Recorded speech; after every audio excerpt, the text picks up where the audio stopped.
Hey everybody, it's Roger, creator of the Azure Sandbox, and in this next series of videos, I'm going to walk you through the new AI Studio Extras configuration for the Azure Sandbox. So in this first video, we're going to go through an architectural overview of this new configuration, as well as some of the prerequisites. So to get started, we will go up to our handy dandy vanity URL, which is aka.ms/Azure Sandbox. And that takes us to the Azure Sandbox guide in the Azure Architecture Center. And from there, we can jump off and go take a look at the GitHub repo that we can use to deploy the sandbox and all the configurations. So here we are in GitHub, and this new configuration is here in Extras and under AI Studio. So let's just talk through a little bit about the architecture of this configuration. So the AI Studio is an excellent set of technology that Microsoft's providing to help you test out various AI use cases against different AI services and models, so that you can kind of validate those use cases that you might want to use to build an AI solution. So the AI Studio is a set of technologies that can be deployed with some existing infrastructure in a very secure way using network isolation. So the Azure Sandbox is a perfect framework to leverage to deploy AI Studio and to use it to test out your AI scenarios. So the way this configuration works is it's built on top of the VNet shared and the VNet app configurations. So those need to be deployed first. Then once you have VNet app up and running, we basically leverage a bunch of components from the sandbox to deploy AI Studio. So the first thing that you'll notice is we have this thing called an AI Hub. So this is a special resource that is part of AI Studio that you can use as a sort of central location for testing out AI services and capabilities. It's a place where you can create projects and kind of securely upload your data and then use that data to test them against various models. So in this diagram, I have the AI Hub represented as, kind of a separate virtual network. That's a little bit misleading. AI Hub in and of itself is not in its own virtual network. However, when you need to deploy compute resources within AI Studio, it can create what it calls a managed virtual network. And then you can connect that managed virtual network up to existing infrastructure.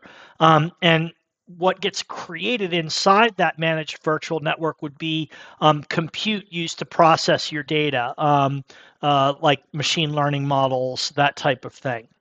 So that managed virtual network really only gets created if you need to use that compute.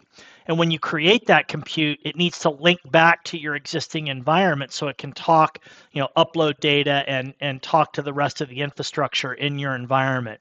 So what you'll see here is that we've got a private endpoint set up between the application virtual network and the AI Studio environment. So that private link endpoint basically locks down the AI Studio Hub so that it can only be accessed from your private network. In this case, the Azure Sandbox's private network.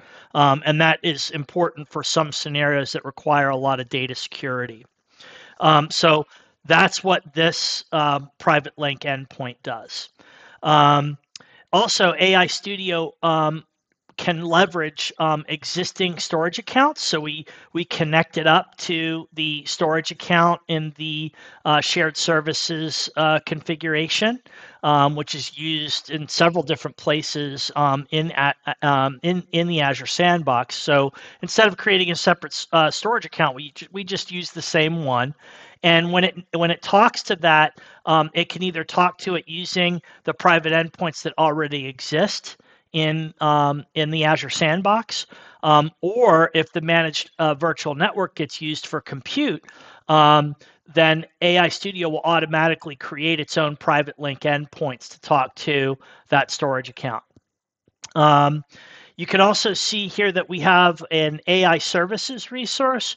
Really what this is kind of like a centralized way that you can use in your AI Studio hub and projects to connect up to a wide variety of AI services. And essentially it creates private endpoints for all of those services, or custom endpoints, I should say. And then also all of the API keys required to talk to those resources, right? And we can connect those AI services up both to our own environment using a private link endpoint, and if this managed VNet gets created, AI Studio will also create its own private endpoint to talk to it. So that's, again, why you have kind of this bi-directional traffic that you can see here.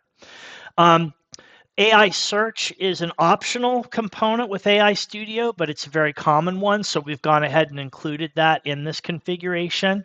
And it has, both sets of private endpoints like I've described earlier, as well as a container registry. AI Studio may require the use of containers, and we've locked that down using private endpoints as well for to prevent data exfiltration and for increased network isolation.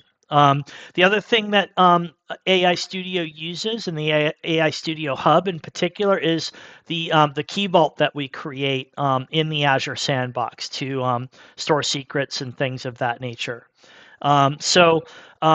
We're going to lay this configuration overlays all of the AI Studio components, the hub, the services, these optional services on top of the Azure Sandbox, and leverages all of the existing capabilities in the sandbox, including the storage account, the jump boxes, the bastion access, all the stuff that makes the sandbox such a productive environment for prototyping applications.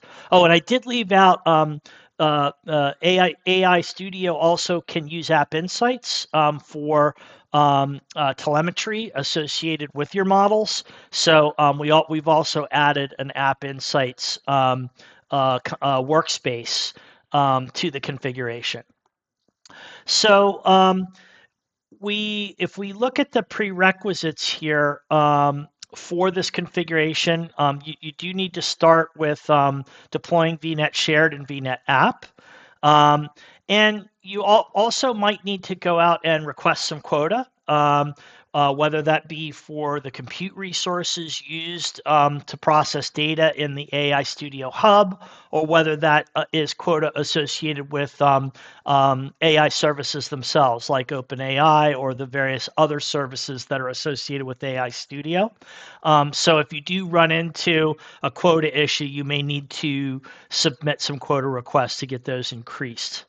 One other slight difference here is that when you're running the Bootstrapper in AI Studio, you are going to need to make sure that the user that's logged in the Azure CLI is the same user that you're going to use to work with AI Studio interactively. You can always add other users later, but that user is going to need to have an owner RBAC assignment, and the reason for that is we have to grant that user privileges using Azure RBAC to access the storage account and the Azure file share.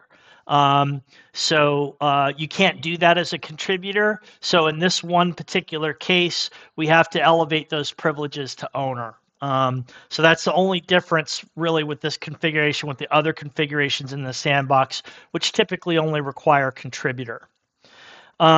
Okay, so in the next video, we're going to pick up here in this getting started section, and we're going to go ahead and deploy our configuration. So I'll see you in the next video.